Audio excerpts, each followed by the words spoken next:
Yo, what's going on, guys? Welcome back to the channel. Today, I have a very special live training for you guys. We recently took a client's account from 0 to 30K a month, and we tested over 20 something ad creatives to take them from literally unprofitable to profitable. And today's live training, I literally show you step by step all the creatives we tested. You're gonna see the losing ones that just sucked really bad, and you're also gonna see the winning ones that actually scaled the ad account. Is to show you a week by week process and everything we did in the ad account week by week over the course of 60 days. This is a live training that I specifically did for my private students, which you can find the link to that program below. It's my inner circle. But as a thank you for 40,000 subscribers, I'm literally giving this to you completely for free. So that being said, let's dive into the training. All right, cool. So today I got something special for y'all. We started with a client back in, I think it was like July 26th. So when we started with this particular client, this particular client's never ran Facebook ads before. I think total of them launching the brand, they did about $1,000 in revenue. That was pure organically, like just through friends and stuff like that. And we came into their business July 26th. We started running their ads. Again, they've never ran ads before, so it's a brand new ad account. And we've taken them from literally spending $50 a day to at the peak, we got up to about $1,000 a day in ad spend before the election. Then once the election came, performance did drop a little bit, so we had to kind of scale back down to about $500 a day. And then now we're kind of scaling back up now to, back to that 1,000 a little bit more for like Black Friday and everything like that. But I'm gonna show you guys pretty much everything we tested from the $50 a day all the way up to the $1,000 a day of ad spend. This idea came from actually someone on Instagram that reached out to me specifically about this, which was literally just like week over week, show me all the actions you've done in an ad account just to kind of learn more from what are the creatives you're doing, what are the optimizations you're making and stuff like that. So I'm gonna try to give you guys that experience right here where we're literally gonna go week by week over a brand new ad account. The actions remain the same for experienced ad accounts, but I think a brand new ad account is actually a little bit more difficult because you're getting no data. So you kind of have to, and also you don't have a huge budget. So it's like some things have to test a little bit longer and everything like that. So let's dive into this account. Spent like the last hour just kind of pulling as many slides and stuff for this account right here. And we're going to jump into this. So just make sure y'all can see this. So this is the top half right here. This is literally the couple days of July that we were able to run their ads when we launched this account. We spent $244 with one purchase. And then here's October. October, we spent $19,000 at a $33 cost per purchase. So we brought down cost per purchase by, literally like 1/6, 1/7 of what we were originally getting in when we first launched this account. And I'll go over KPIs and goals in a second too of what we're trying to achieve with this account. We only use this one CBO campaign right here. There's not a single other CBO campaign in the account. And you can also see search and filter is completely deselected. So it's not like I'm just filtering by this one campaign. There was one deleted campaign at the time of this account. And that's just because we created one just quickly to test to make sure that the account will spin, stuff like that. This is pretty much all the ad sets. We launched this account from the 26th of July to October 31st. We tested about 26 different ad sets. And all of those things are purchase objective. Day one, never spend a single dollar on ads. We're going after purchase conversion event. I think pretty much everyone's on the same page about that in the group, but just being aware, even if I'm launching a brand new account, I'm going after purchase objective day one. Next thing is we did broad targeting for this. I would exclude purchase 180 days, but when we created that first ad set, because there was no prior data of purchases, we didn't exclude 180 days just because there was no purchases yet. But for all of our new ad sets that we're launching in like November this month, we are excluding 180 days now. So just keep that in mind because I know there'll be some questions around that. We're doing United States because that's the only place we can sell in. And also, too, I only recommend starting in one location until you're profitable. Then you can start expanding to other states or other countries. This particular product can only be sold to 21 plus. So that's the only reason why we're doing 21 plus. But in general, we'll do 18 plus unless we have like a very specific demographic where like one of our accounts, we're doing insurance and like we only can sell to Medicare people. And because we can only sell to Medicare people, we have to do 60 plus.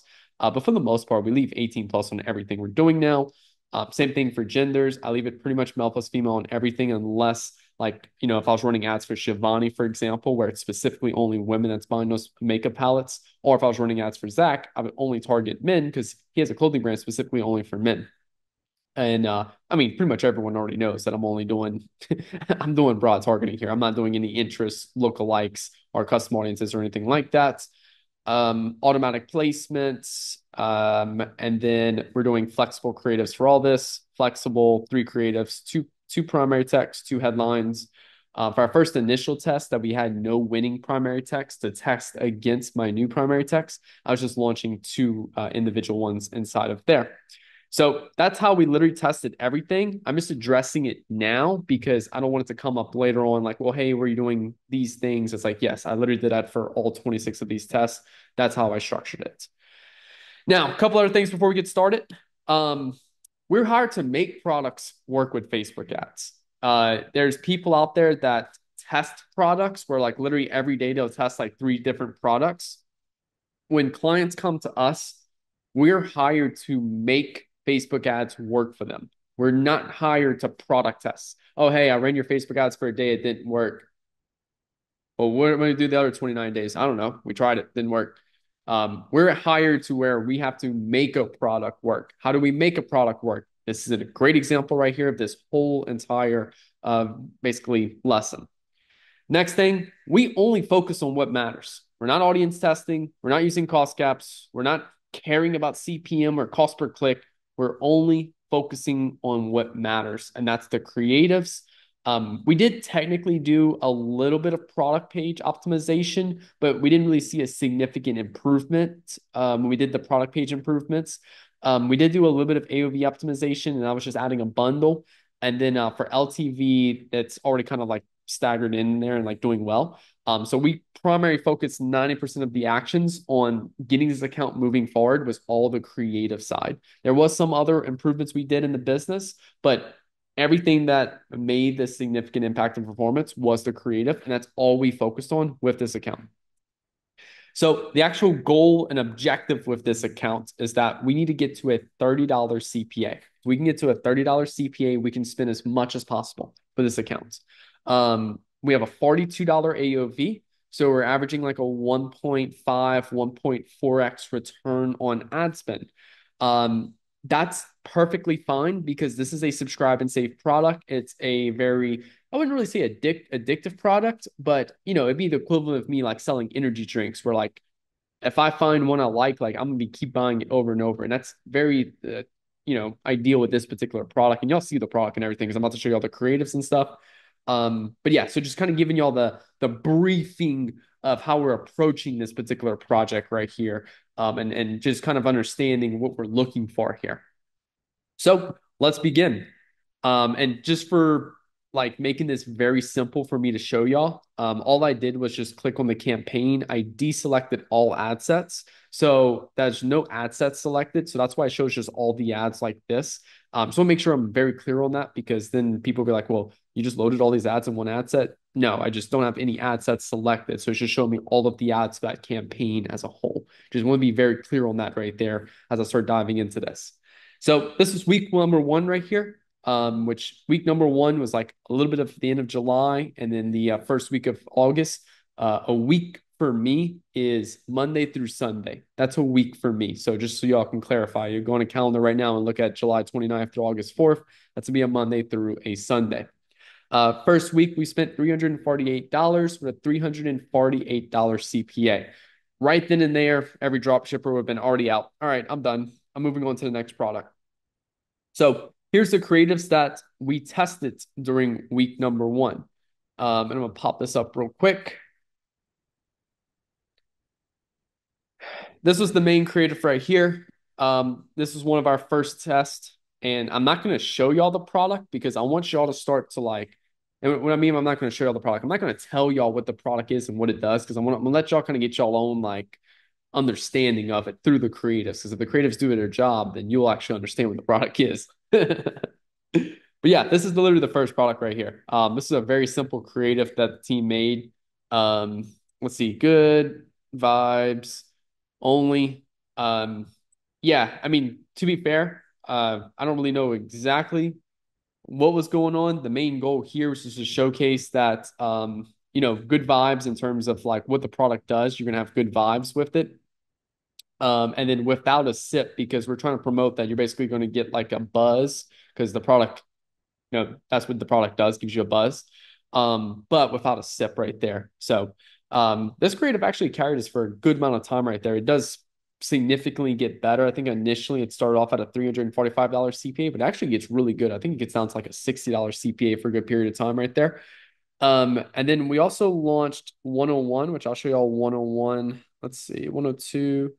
Oh wait, actually I don't have 101 right there for y'all. Let me see real quick. All right, I'm gonna have to pull up 101 separately real quick in a second. And then we also had this TT1 right here. We launched TT1. It was a TikTok we pulled from their organic, but we actually had to shut it off. Like I think it literally only spent 7 cents, and we had to shut it off because we didn't get it approved by the client first, and we were completely unaware. 99% of our clients we work with, pretty much any of their organic posts is free game to add to the ad account. But this particular post right here included an influencer that made sure that it was only specifically for organic and that they would have to pay extra to do paid advertising, which I think is pretty terrible right there. Any type of influencer you work with and they say you can't use it for paid advertising too, then I just wouldn't work with that influencer unless it was like, high level influencer. I know for a fact will make a big point of like impact my brand. So we only ran it like literally 7 cents of that. And then we also used two of these other statics, which I'll pull up a little bit later, just because I don't know why they're not populating right now. Cool. Now we're gonna go to week two right here. Week two, we can see that we spent $314 with a $62 CPA. That's overall for the account average. And you'll notice 7 days in a week, we're spending $50 a day as well. Also, I want you to keep that in mind right there.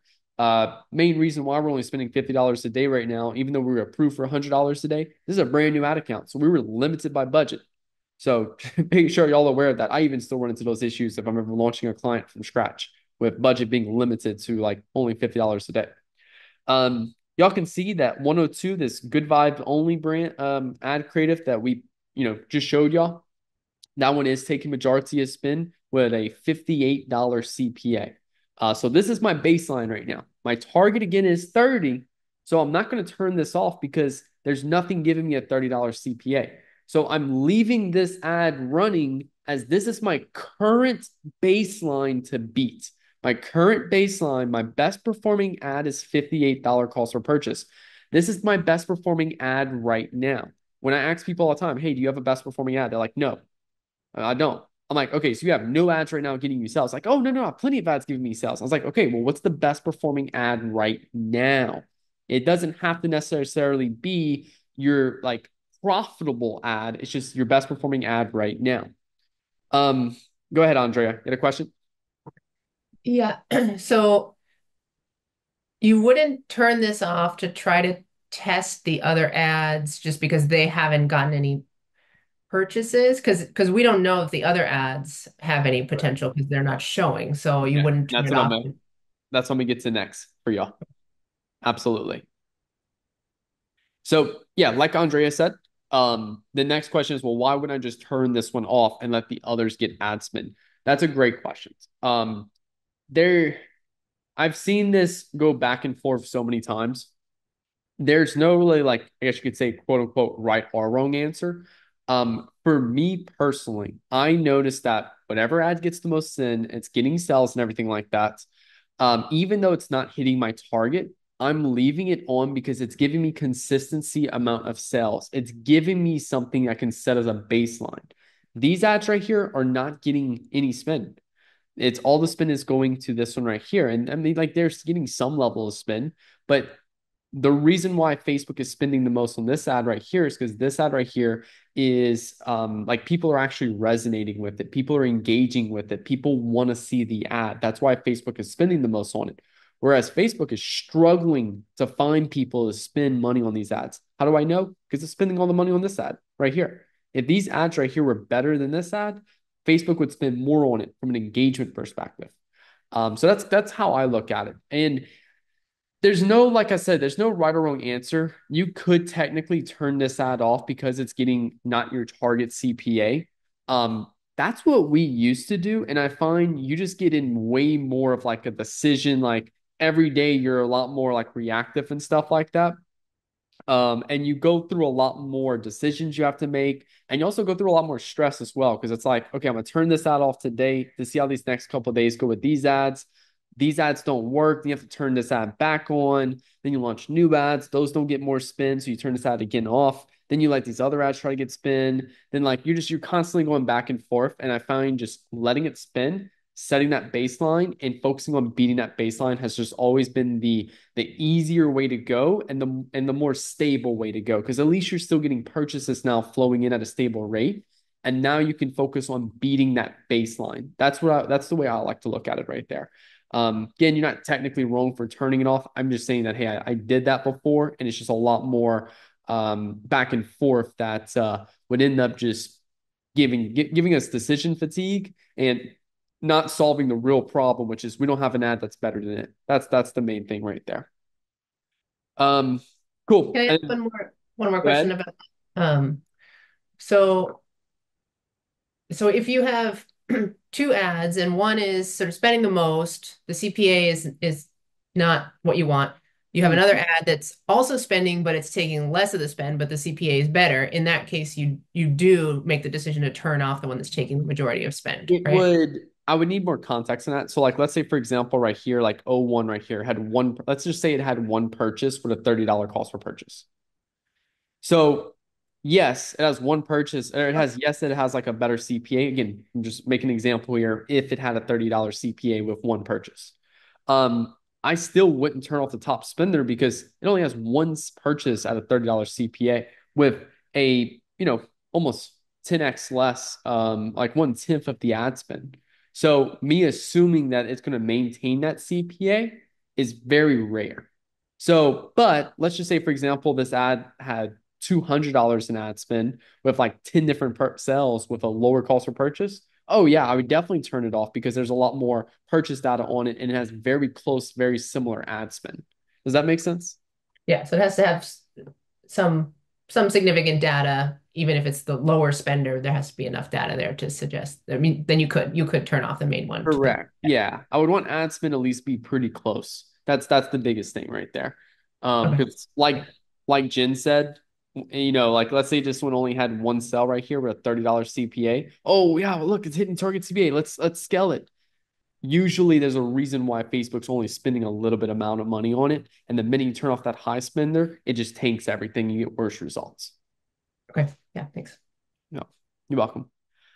All right, and then just to show you all that creative from week number 2, this is the creative we ran. It's a video. I'm not gonna play the video because to be fair, it's literally just a video and like the camera's just zooming in.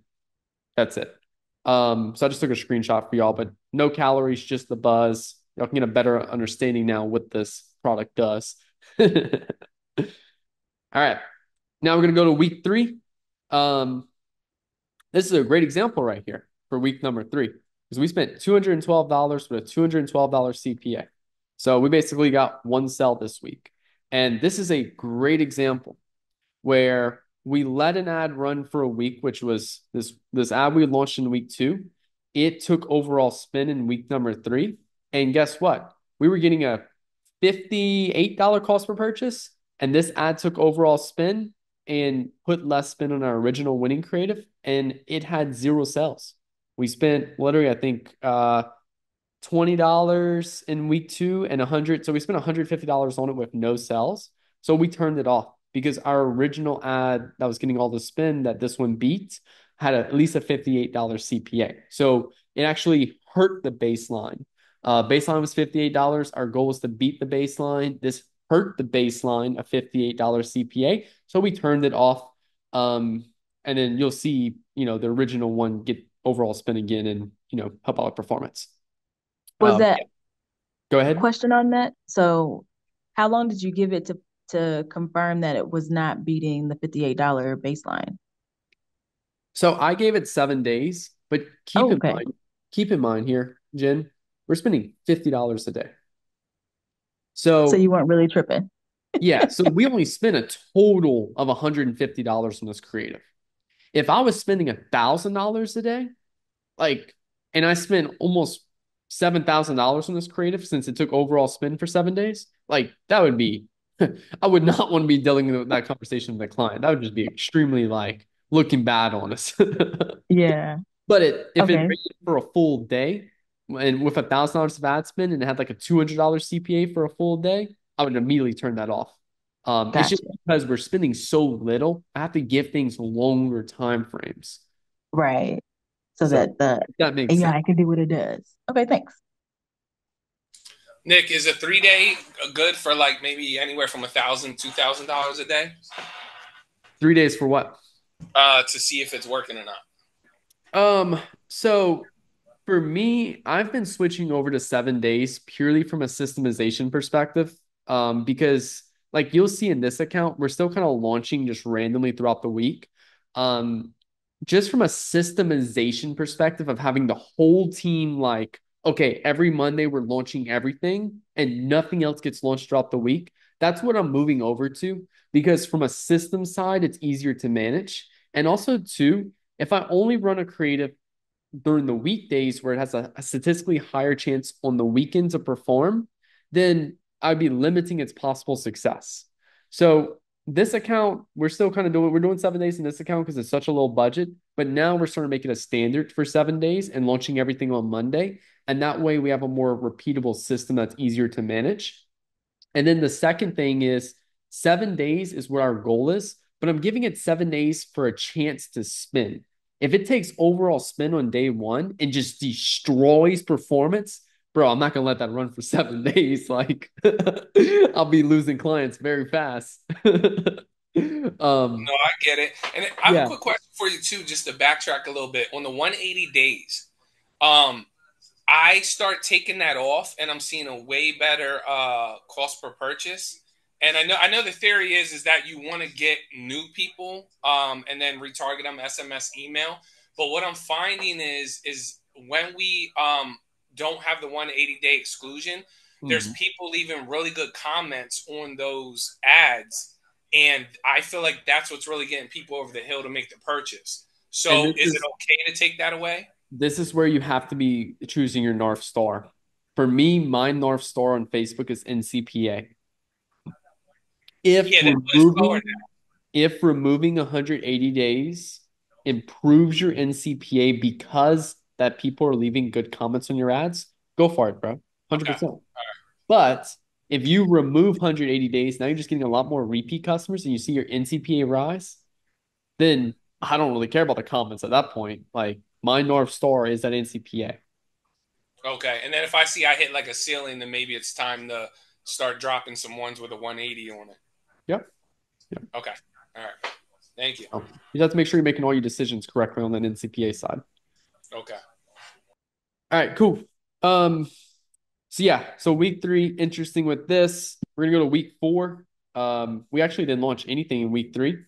Um, you'll see that there'll be some weeks where we don't launch anything, and then like one week we'll have a ton of stuff be launched. And yeah, so just giving you all that little heads up right there. Week number 4, they had some weird issues with like their Amex declining the Facebook account, and like their ads were down for like 4 or 5 days. So we literally only spent $50 the whole week of week 4. This is also something common to us see with new accounts, where like the new accounts, their credit card is still adjusting to now Facebook charging them often, and sometimes credit cards will literally like boot them off because it's like, oh, hey, this thing's drawing from your account every day. Again, it's not every card, but Amex, did that for this particular client. So yeah, literally like week 4, we had a billing issue. So, this client literally spent $50 for the whole week. I think we literally had ads running one day that week. Um, we did launch 2 new ads though that week. We launched 103 and then 105, and I'm going to show you guys both 105 and 103 real quick. Take the edge off in minutes. just the perfect buzz to wind down, discreet and convenient, sugar-free. We did do 3 photos in the flexible. From a, just again, quickly pulling all this together for you guys, I just took 2 that I really liked. This was 1, this was 2 right here.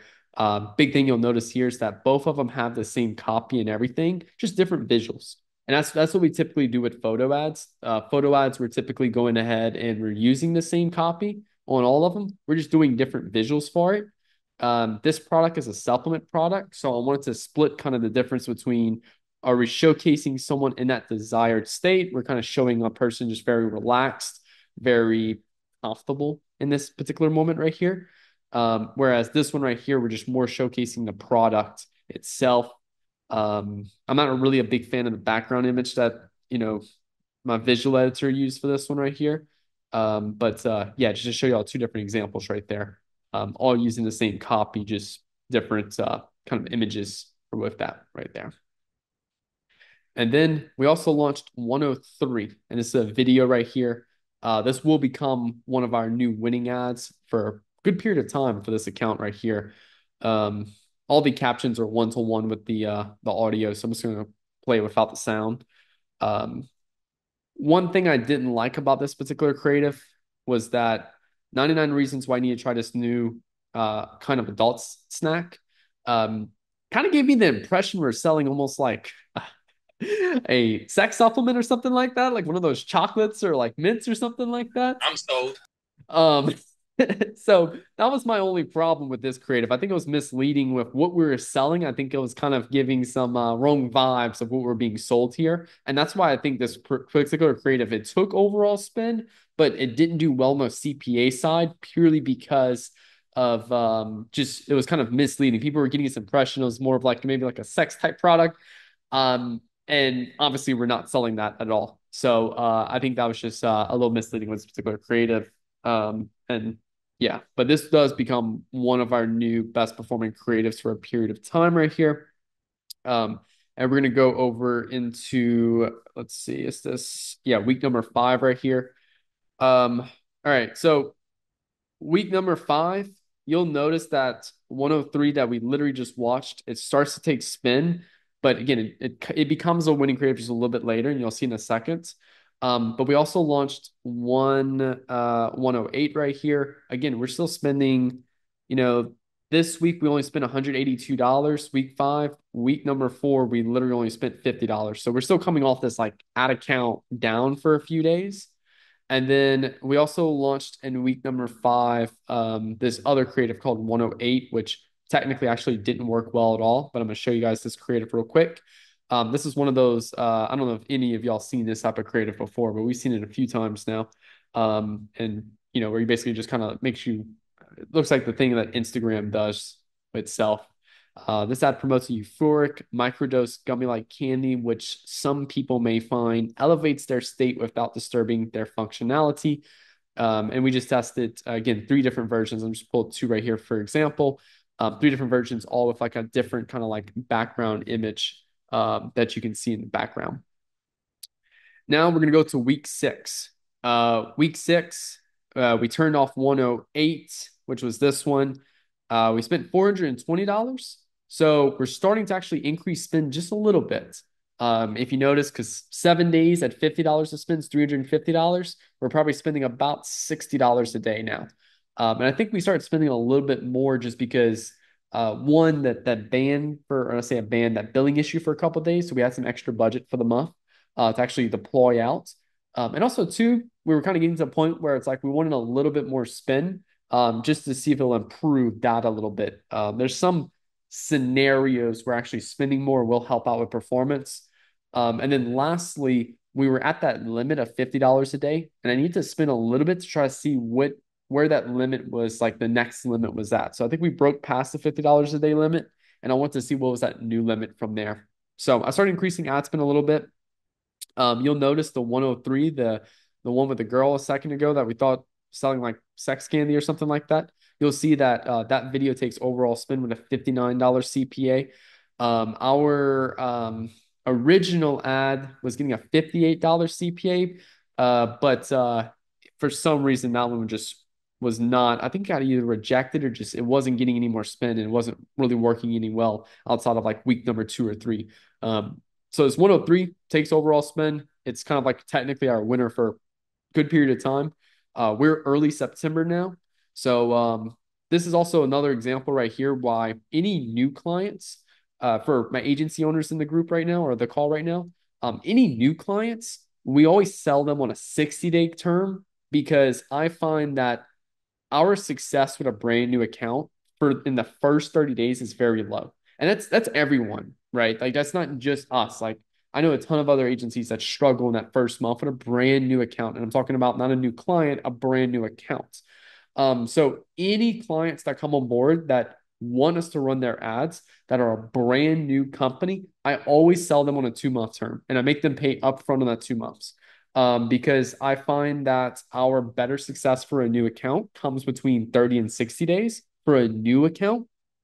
And having that renewal for that 30 to 60 day mark is almost impossible to get that money. So basically they just work with you for a month and they leave. And it's mostly just because they never ran Facebook ads before. They don't know like all this other shit they have to like basically with all this. So for agency owners, I always get a 2-month agreement for brand new accounts. I make them pay the full 2 months upfront. So that way, when that 30-day billing period, I don't have to worry about that anymore because it's a 2-month period. So just a little kind of business thing from agency owners in the group.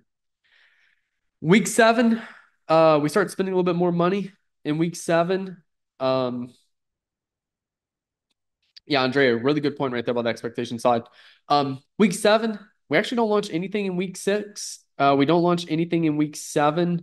And then I think it's all the way up to like week 8, we start launching more. You'll see week 6, week 7, we push ad spend more. So if you'll notice, we were at like $50 today. Then I try to push it to about $100 a day in ad spend. The only reason why I did this was just, again, going back to what I said earlier about if we push more ad spend, what will happen to performance? Will it give Facebook more data? That was not true. It actually only increased CPA for me, went from $60 to an $88 CPA. What that tells me, we just don't have the winning ads yet. We still need better creatives in this account. Now, also keep in mind here, we have a lot of stuff brewing in the background from a production standpoint of getting creatives created. And there will be some weeks where, like I said, we won't launch anything and then build up a bunch of stuff and launch all at once. And that's kind of what was starting to happen in the background here. Week number 8, we spend $886 with a $63 CPA. And you'll notice we launched 3 new things inside of this account. Fab, I'm gonna come back to your, let me go over these first and I'll go to your question. All right, so week number 8, again, we spent $886. That's a little over $100 a day in ad spend. And then we launch 109. So I'll show you all 109 real quick. There's no audio at all. It's just literally music playing. That's it.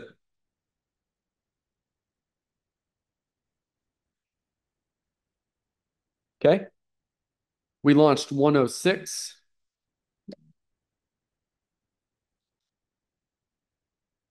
Say hello to your new ritual for relaxation and bliss. No morning hangovers, no regrettable texts, no fuzzy memories, or empty wallets. Tipsy Tabs. They're tasty and satisfying. They melt in your mouth like your favorite candy. 0 calories, 0 sugar, but 100% mood boosting. Loosen up and unwind with Tipsy Tabs. Cool. And then also we launched 112 right here. Give y'all a second to take that in. Now, I also want to point something else out too here. We kind of goes back to client relationship management. Not to put anything on this client, not to talk bad about this client or anything like that. Me and this client have a very good relationship and we have a lot of respect for each other and stuff like that. But to be fair, we hired like this particular creator like early August, and it took them, I think, almost 3 weeks to ship the product. Just to ship it, not get it to the customer, like literally to put in the mail to ship it to the customer, or to the creator. And I think it took like a week for the creator just to get it. And then it took like a couple days for the creator to actually create the content. So it literally almost took us 5 to 6 weeks just to get that content back right here. Those are some of our early creators that we hired. So again, not to talk bad about the client, not to, anything like that. Very high respect for the client and everything like that. Um, just again, expectations for my agency owners, that becomes an issue right there. But cool. So yeah, week number 8, we launched this. We launched those 3 pieces of content. Something I want y'all to notice here. Look at this. 109 right here, $166 of spend. This was launched on September 20th with a $27 CPA. So it's starting to get sales. And this is a great opportunity right here where it's getting such a low CPA that there's possibility where it's going to beat that 103 and we'll be able to turn off that 103. Now, I'm going to show y'all week number 9, but before I do that, I saw Fab and then Andrea. Y'all both raise your hand. Fab, go first. Yeah, go first. I forgot the question. All right, cool. Andrea. My question was about for that creator and or in general for creators, do you always give them kind of a word for word script, or do you ever sort of say, here's a product, just create something promoting the product? That's a really good question. Inside the course, I go over how to film content and I specifically show how to use Incense to get content. And I have like 4 or 5 videos around it. And one of them is breaking down the script and instructions I give to that creator. Ideally, I'm giving them a script where each line has what I want them to do. So you're very specific with creators. You never sort of leave it up to them to kind of use their judgment. Anything you can delegate off to a creator and that gives them opportunity to have fun is things they can fuck up. Yeah, I So, found that. If I don't tell them what to do, they don't do what I want. yeah, I like to pretend creators are like robots and they will do whatever I tell them to do. But if I lack being specific of what I want them to do, I'm going to get things that I would never want in my creators. Yeah. Okay. So, yeah, highly, highly important for that. And then once I start working with longer term creators, there's this one particular creator back when we were working with this one client in the mushroom space. There's this one particular creator, and we hired her early on. She crushed it. She was amazing. And like I literally got to the point where like I literally just put her on payroll. I paid her $1,000 a month and she sent me 12 pieces of content every month. I did not have to send her a script or anything. She was just really good already at understanding advertising. And she was a really good creator. And yeah, like I literally just paid her $1,000 a month. She would send us 12 creatives. And I think almost all the time, like her shit would like take off and be winners. So it Oh, made my job extremely easy. That's a unicorn creator, though. Like, I don't expect that of every creator. And the only way to find those unicorns is I think we worked with over a dozen creators specifically for that brand before we found her. So that's also yeah. keep that in mind, too. Okay. Thanks. Yeah. Same thing with when we're working with Icon Amsterdam, for example. They have one particular creator that same thing. More creators you work with, and this goes out to everyone, more creators you work with, you'll find those dime a dozen. I know Zach has one like that right now for his business, which is really good.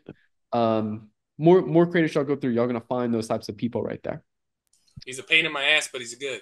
And the worst part is, as soon as they start to see all of their creatives take off and become winners, they start jacking up their price a Oh lot. yeah, he thinks I'm just killing him. I'm like, bro, I got so much expenses, you have no idea. Yeah, we were working with this Wait, one. We are working with this one particular clothing brand, and like their creator was charging them. I, I don't know. I want to say like I'm just gonna give you all a roundabout number of like maybe 1,000 or 2,000 a month. And then once he saw them cross, I think like a couple 100,000 followers on Instagram, and like all of their ads was his face. They were like, I think they charge a crazy number of like 5 to 10K a month if they wanted to keep working together. So yeah, I see it all the time in the creator space. Nick, I got a question for you. So do you just only use incense or do you reach out organically too? I think reaching out organically is just a huge waste of time.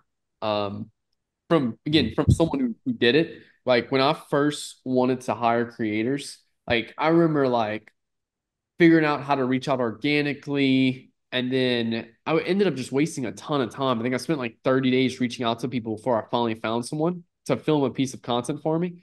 And then I was just like, there gotta be a quicker way. I started using Billio. Billio was the first one I ever started using. And like Billio is great. The only thing I don't like about Billio is you can't talk to the creators before you hire them. Um, and then I moved over to Incense, and I really like about Incense is I can talk to the creators. They have a lot more flexibility of the different types of creators they have on that platform, and you also can literally do like free content in exchange for product on Incense. That's also that's so cool. I like. Um, one thing I've one thing I just noticed though with Incense is that lately on Incense they've been taking a lot longer to get content back. And this is just recently in the last like 3 or 4 months, we've noticed just like it used to be about a week to 2 weeks to get content. Now it's starting to be like 3 and 4 weeks to get content back from Incense. So we've been really trying to optimize that on our side. And we had a client recently just use Billio, and I mean, they were able to get like content back within like 2 days after sending the product off, minus their like shipping time and stuff like that. So Billio's cheaper and I would say faster, whereas Incense is more expensive, a little slower, but I get more optimizations and stuff I can do with creators and stuff like that, and more flexibility with the creators are higher and everything like that on Incense. What's So the price? What's the price look like on Billio versus I think Instance? What they charge like 500 first or yeah, 1,500? They so charge you like quarterly or something like that. yeah, Billio, I think is like $50 or $60 a video. That's it. And then Incense, I have to pay $500 a month just to use the platform. And then whenever I decide to pay the creator, and on average, I'm seeing $100 to $200 per video on Incense. Oh yeah, Billio might be Yeah. the I think go-to. Billio is phenomenal for people just getting started. 100%. Okay. Nick, can you go back to the 2 weeks where you didn't run any ads? How much was the budget there? But wait, which one? You say like you didn't run ads for 2 weeks. I Oh, think it yeah. was 6 and 7. Yeah, no. So I ran the ads. I just didn't introduce any new creatives in the account. Let just be very clear. Okay. How much was the budget at that time? So this is 886 over 77 days. This is 710 over 200 something. days. So this was the $100 increase, so $50 to $100 a day here. And then here, I think honestly, I think it was still at $100 a day at this time. It's just because Facebook has the opportunity now to spend up to 50% Yeah. more of your budget. I think that was the Mhm. problem right there. You spend like 110 on average. Uh, Yeah. can you go at the week 8? Uh, Yeah, this is okay. week 8 right here. Yeah, so it's the slide 31. How many ads did you run after that 2 weeks? Um, I mean, pretty much everything that has money spent on it, that's active that week right there. So as let's see, we had 6 different ad sets live this week. 3 ad sets live this week. 4 ad sets live this week. Again, keep in mind, all of these are one ad set, like one ad set for 103, one ad set for 101. I just have all the ads for this one campaign. I don't have any ad sets selected. So, but these are all separate ad sets. Okay. So, all Okay, right. so you're running like a 5, 6 DCT at $100. Yeah, pretty much. Okay, that was my question. Yeah. All right. Thanks. So week number 9, 109 takes overall spend. Y'all can see this. Like literally 109 takes all spend. We go down to a $31 CPA. I never had to turn off 103, which was the previous winner. 103 right here.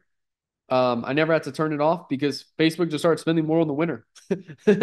I never had to turn off any of these other ones as well. Yeah. So we were able to drop down CPA. We spent $936 over 7 days. So I think it's like $150 today right there with a $32 CPA. Remember the beginning of the video or beginning of the call? Target CPA was $30. So we're like literally inches away from our touchdown right here with this account. Obviously, a huge um, uplift for the client as well, because keep in mind, we're almost at the end of September and we're on a 2-month cycle right now, 2-month contract term. So we're also getting close to that billing date. Uh, Again, lesson for my agency owners in here. My whole goal with clients is to consistently give them confidence that we're a good investment. And that means I always need to have numbers trending in the right direction. So, yes, if I look at an overall macro view of like when we first started till now, CPA is still not where it needs to be.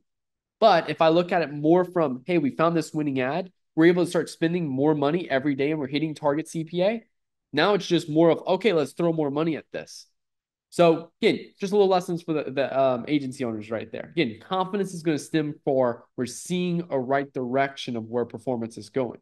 But if performance was worse and originally getting a $58 CPA and then we're now getting to a $100 CPA and things are just looking way worse, they're not going to renew with you.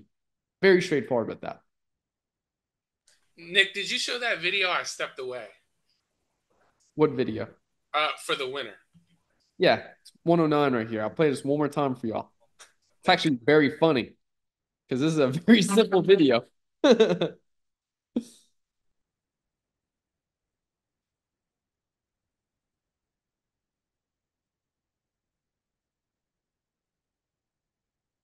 Yeah, Wow, that's I it. guess it's so organic.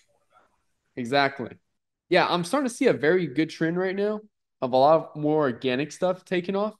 Um, Andrea is a great example. She has some winning ads recently. We went over on our 101 call where they looked very organic. You're still applying the fundamentals, marketing fundamentals to it. You're just doing it in a more organic way. That's the key thing there. If any of y'all read Breakthrough Advertising, and it's the one of the last chapters. It's called Camouflage, and the best ads are camouflaged. Camouflage is where you're creating ads relevant to the content on the platform. So Eugene Schwartz talks about this being like when he was writing ads, he was writing ads in newspapers. So he made every ad look like a newspaper article. That was it. But also still with the goal of applying everything else, awareness, sophistication, all of those things. So you're making it look like it's supposed to be on the platform, but you're also too still applying those marketing fundamentals. And this is something like I know I told Andrea that she did a really good job with, because when she first came into this program, she was just kind of throwing random things, and then she learned about the fundamentals, and the fundamentals actually hurt her a little bit. Why? Because she was making things looking like too much like an ad. Now she's making stuff that's organic, plus with the fundamentals and a little bit more intention behind anything now. And now she's crushing it, like y'all saw in her wins right there. So that's a common thing I'll see once people start learning all these fun things, sophistication, awareness, desire, all of these cool things. But then they also see worse performance as they start getting better with it. And that's also another key thing right there. It's a really good lesson right there for y'all to learn. All right. Week number 9, obviously performance crushing. We also did launch 104 as well. And I'll show y'all 104 right here. I've personally actually never watched this ad right here. So we're about to see what this looks like.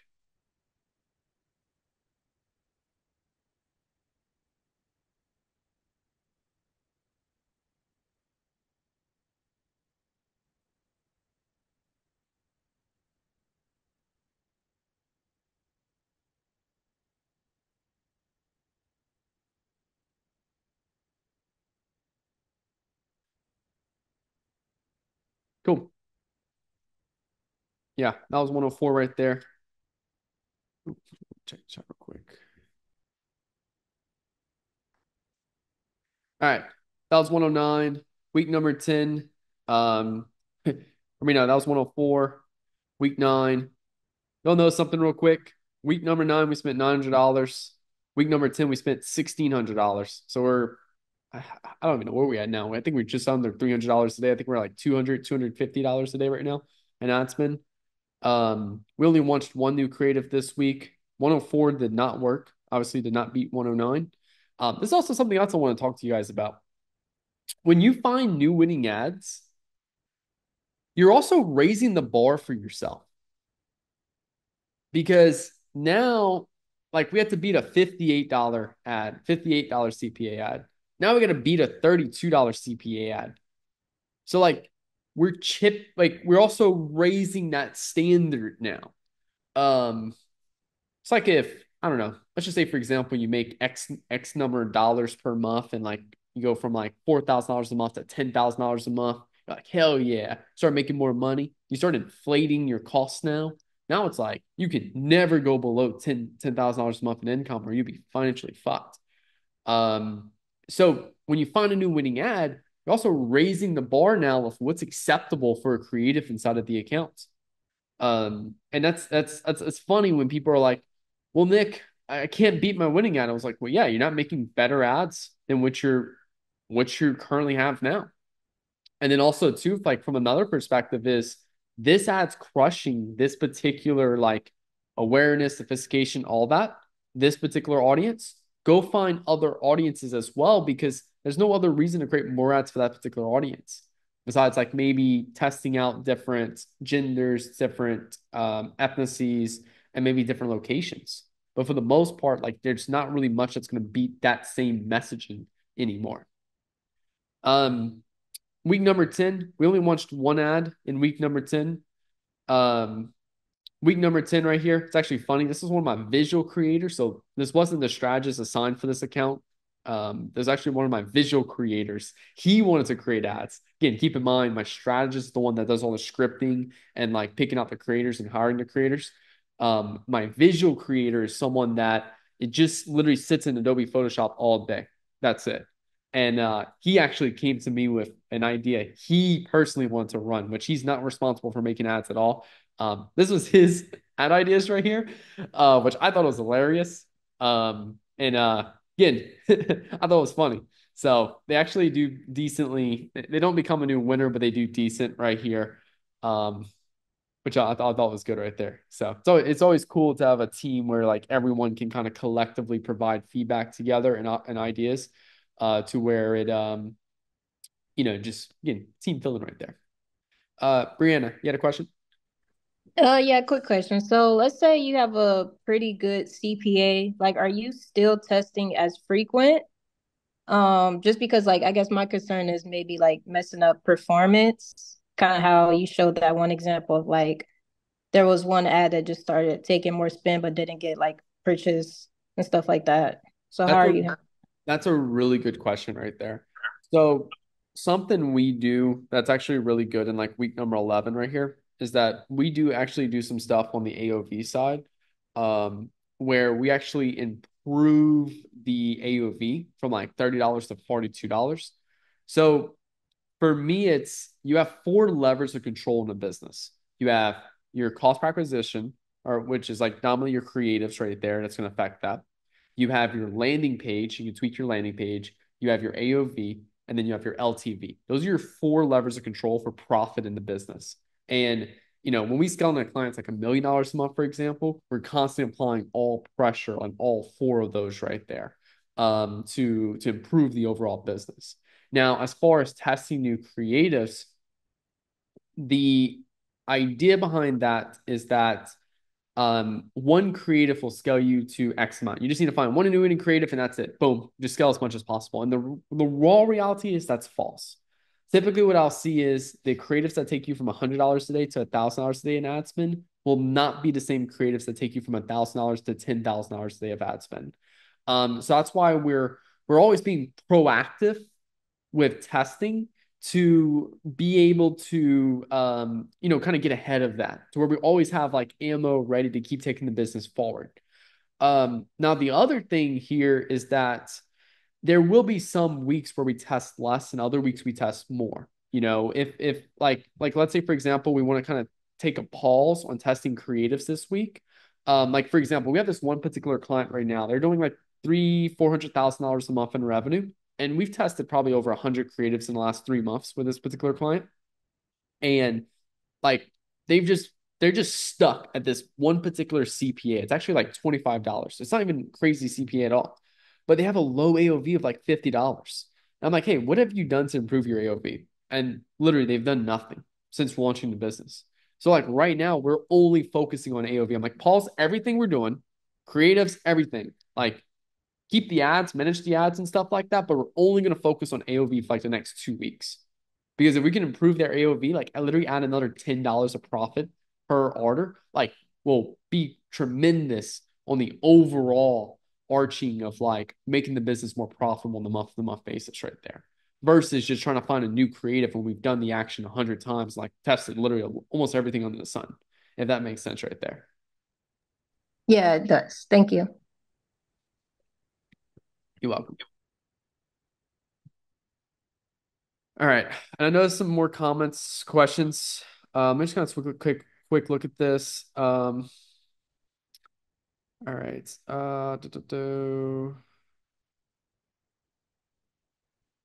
Cool, some organic stuff. All right, Lucas, as you chip away and find what works, will the theme of what works stay consistent then and you can just repeat it? That's a great question right there. That's where we're looking, Lucas. That's where we're looking at that iteration and variation thing I dropped in a group chat this week. Where it's like, all right, we just found this winning creative. How can we repeat it, but in new ways? And like the two best ways I found is number one, just new locations. Number two, just new people. So like if we have a girl in a car sitting down and talking to the camera, then it's like, all right, I'll try different ethnicities of that same girl. I'll test different genders. So I'll try a guy instead of a girl. I'll test different locations. So she was in the car talking and saying that script. I'll test her on a park. I'll test her in the supermarket. I'll test her in her bedroom, like different locations and stuff like that. So I've seen that work really well. And then that's also what we'll go into variations, which is just taking our winning hook, applying our 33 headlines, see which ones make the most sense with our hook, and then go and film totally new pieces of content with that right there.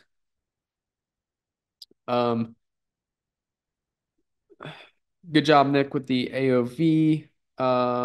What's the biggest ad style trend you're seeing? I mean, really, to be fair, it's just kind of going back down to that, what you call it, that organic style. Can you also show the ad accelerators show you how to learn from the failed ads, plan new ads for this brand? Da, da, da, da, da. Yeah, that's all deeper questions. So for the ad accelerator side, I don't have that ready for this call particular right here, and that's just because this particular team member is behind on updating it. Now for the other part, for the 99 Reason Why ads, great questions. I think it was mostly just because we saw it work for a competitor and we wanted to test it out as well for us.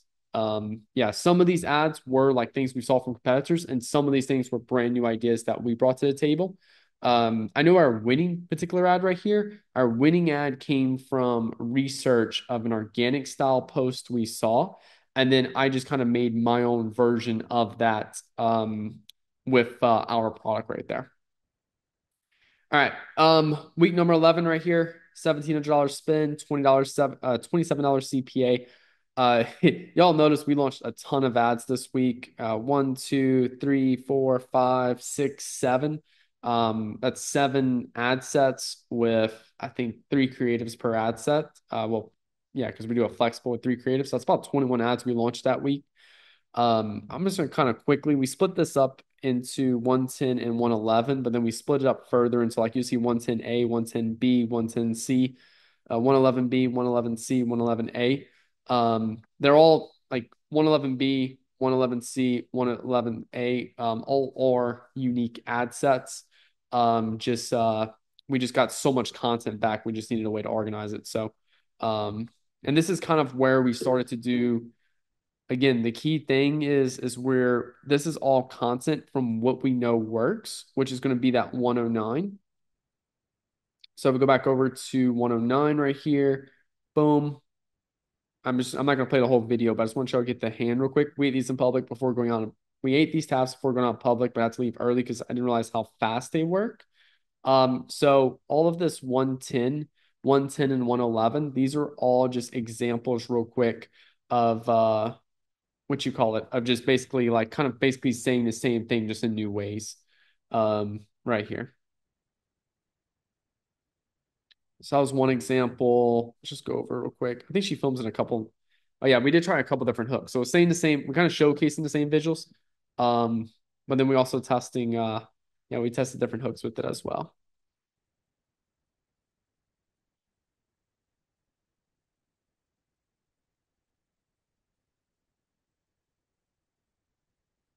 And this is just the raw footage right here.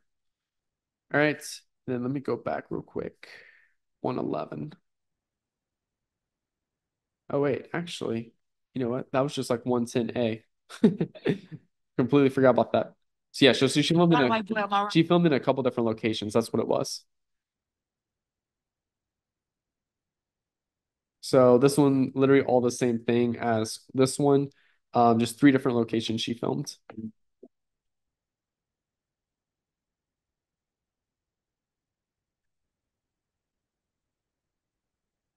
There you go.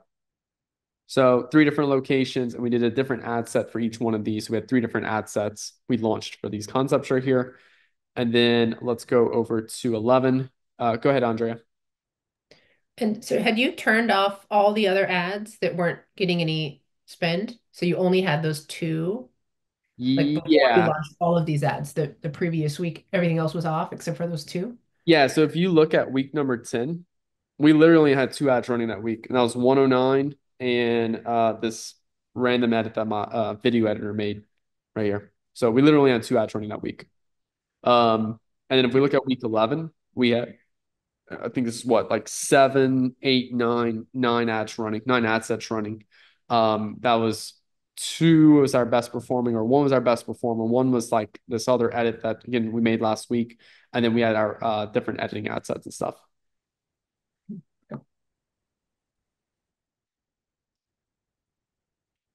Cool. And then yeah, this was the other one right here. Literally the same thing. We just had her go shoot in new locations.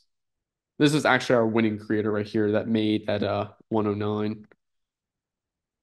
Got a white boy on my roster.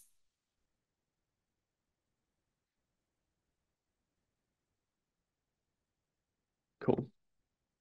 Nick, is that like a CBD? There we go. Zach got it. Yeah, so these are these are THC candy. Okay, so but it's low enough to where it's legal.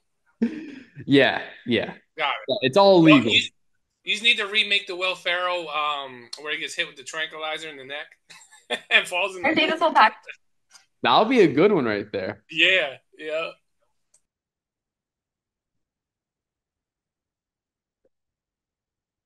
Start talking slow motion.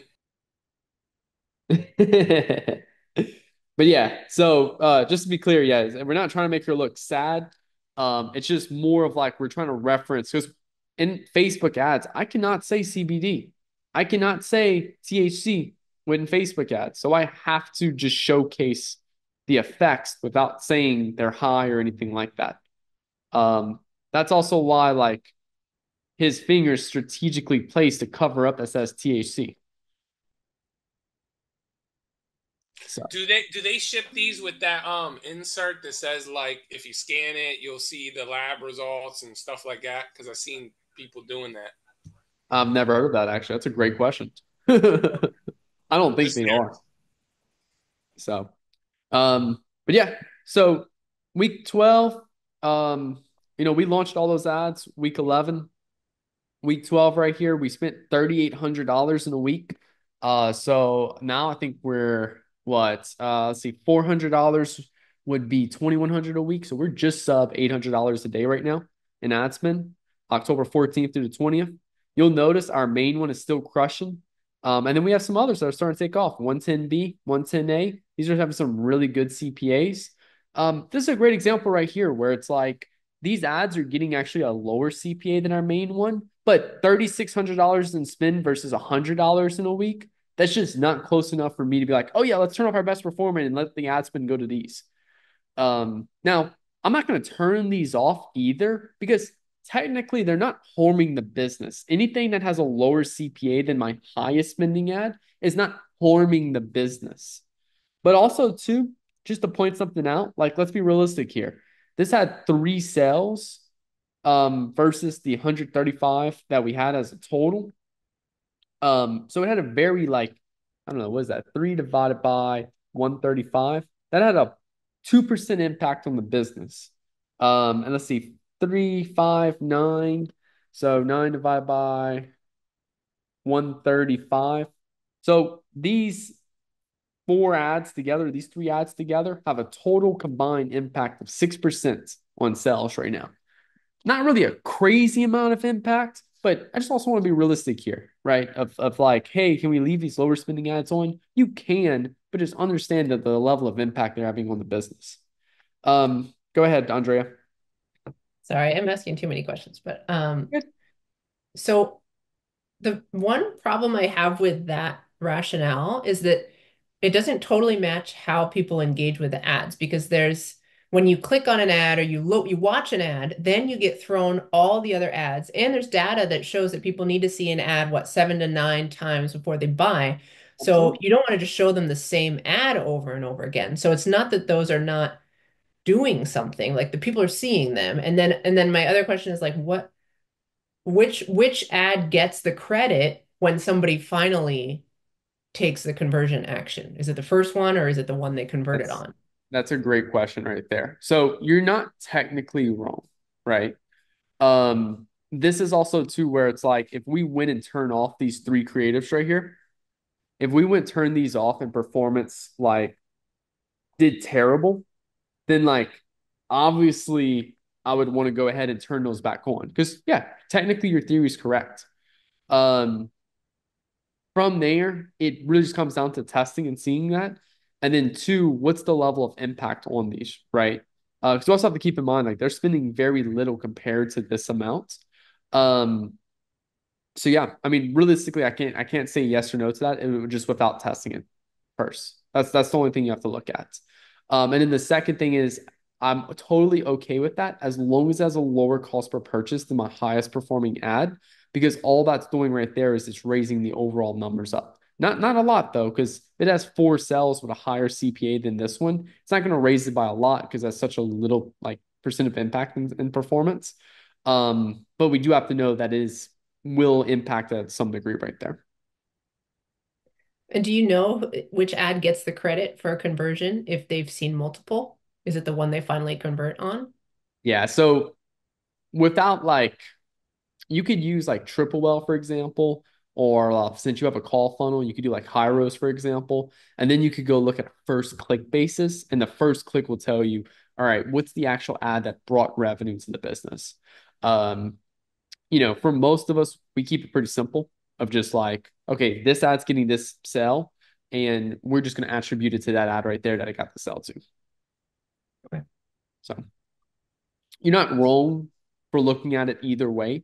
Just if you go start looking at first click, then like you'll see performance look completely different on a first click, and you'll see performance look completely different on a last click. And I'll see people just go in this wild cycle of bouncing back and forth, and like they'll be looking at 5 different attribution models every day before they make the decision on one ad to turn off. And like it takes them like 30 minutes just to figure out if they want to turn an ad off. Again, not bad, just long-term consistency. That's not something that's healthy for you mentally. So Is there a way on Meta to see the user journey through the ads? Is there any way to see that? at least I'm not aware of it. Okay. I'm only aware of using an attribution tool and looking at first click or last click. Okay. And then they also have like linear and then like incremental, which I couldn't even really tell you exactly how those work. But I know first click and last click is what ad they clicked on when they entered the journey. That's first click, and last click's gonna be what's the last ad they clicked on before they converted. Okay, great. Got it. So yeah, and like I said, you can check out Hyros and Wicked Reports specifically for you because Triple is only for Shopify people. I have experience with both. I'm definitely gonna lean more on the Hyros part than Wicked Reports, but both are equally just as good. Cool. Week number 13, we spent $7,900, $34 CPA. So this is actually too, like you gotta think about it, like we almost doubled budget again. This is also where we're starting to see those limits now, right? Let's see, I think our top performer went from a $28 CPA all the way up to a $31 CPA. This is also one of those things where it's like, I don't like to look at outside factors. We also got to keep in mind, this is October 21st to the 27th. This is where things politically were starting to increase a lot during this period of time right here. So it's hard to say whether it's, hey, are we actually hitting a wall here and we need to find a new winning creative, or there's outside factors politically going on. This is where, like, if you're running just one ad account, it's hard to say. But when I'm running like, over a dozen ad accounts, it's easy for me to see that and also see things on like Twitter and see things in Inner Circle of like having this community aspect of, okay, hey, people on Twitter are freaking out saying their ad cost is rising. People in the inner circle is already freaking out too, seeing that their ad costs are rising. We're also seeing cost rise on a couple other accounts, and we're seeing cost rise on this ad account. And the only thing that's coming up is the election. Then it's easy for me to say something like that. But if I was only running this account, I'm in none of those communities or groups or anything like that. It does become a little more difficult to understand, hey, is it an ad problem or is there just more of a macro factor right there? And that's, again, just something I have to kind of pull through and take just all these considerations and thoughts when I'm running the ads of what's really going on here. So that's just one thing right there to kind of call out. We did see, it was what, 110. 110 started getting, let's see, $100 of ad spend over a 7-day period. This got $564 of ad spend in a 7-day period. So we got 5 times more ad spend with literally just marginal better results or marginal worse results. We went from 4 purchases in a week on 110 to 7 purchases in a week with an $80 CPA. So I think we turned that one off. I want to say we turned off 111 as well because 111B started getting a lot more spin. $6 of spin to, let's see, $124 of spin right there.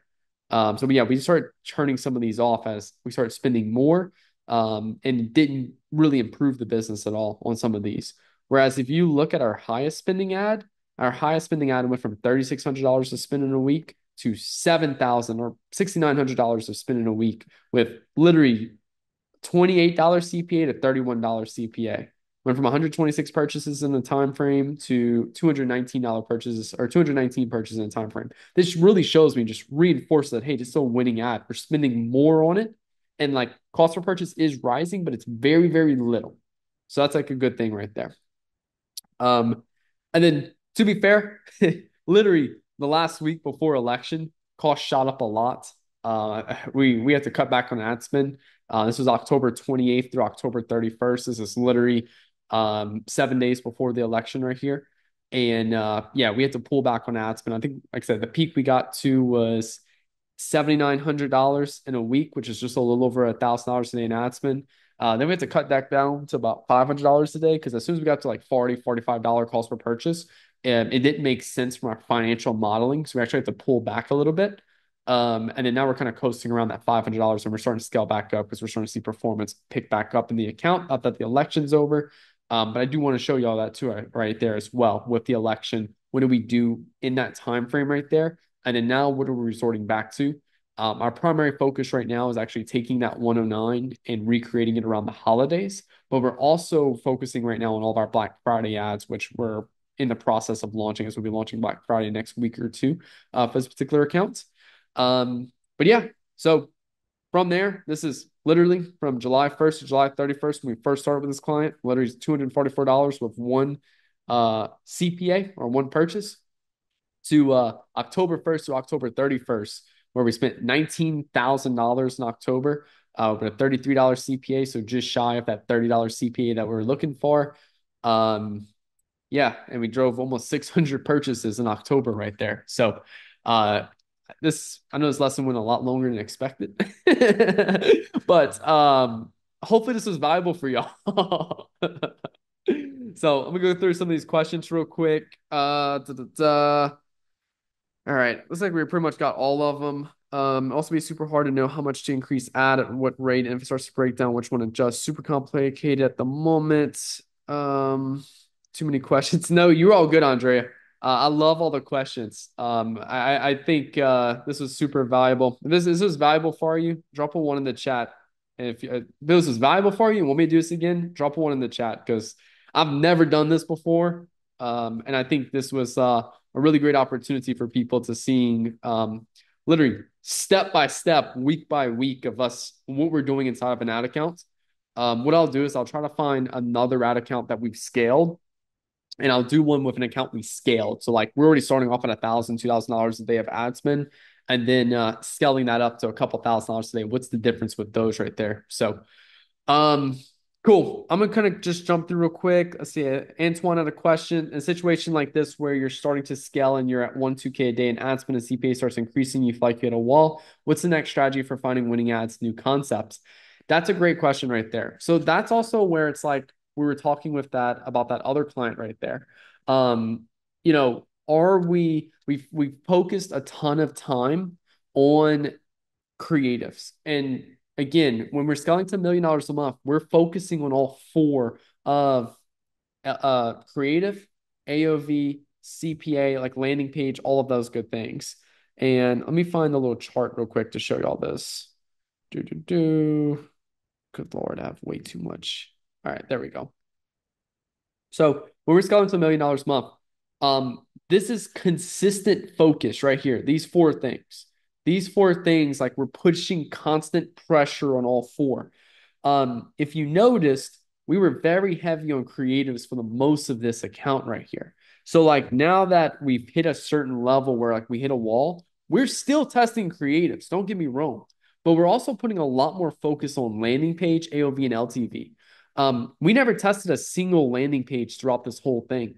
So we have my team building out a whole new product page for this client that looks significantly better.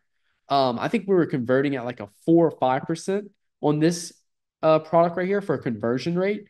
And I know other products with the same level of AOV getting a 10% conversion rate.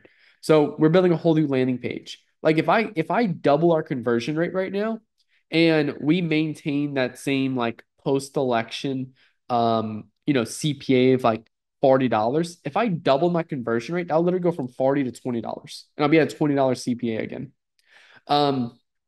AOV, can we get people to spend more?